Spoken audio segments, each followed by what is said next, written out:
Market अब तू जा जा, किनी पूजा के सामान घरे हाली तू आजा। ए सुना सुना ए हो राजा, मार्केट अब तू जा जा, किनी पूजा के सामान घरे हाली तू आजा।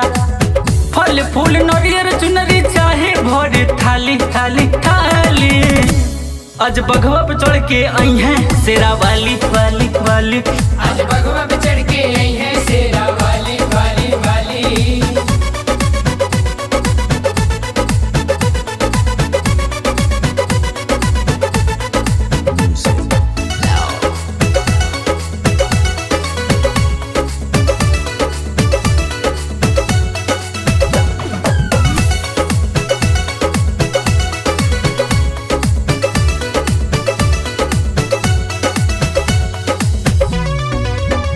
चुनरी लई है जोड़ी जोड़ रंग लाल चटको, कल शादी ना भूलई हलई हरे रेशम के डोर। रेशम के डोर लई है रेशम के डोर। चुनरी लई है जोड़ी जोड़ रंग लाल चटको, कल शादी ना भूलई हलई हरे रेशम के डोर।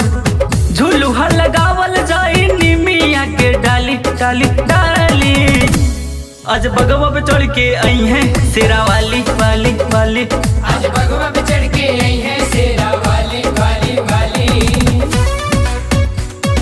जय जय जय जय जय जय माँ, जय जय जय जय जय जय माँ।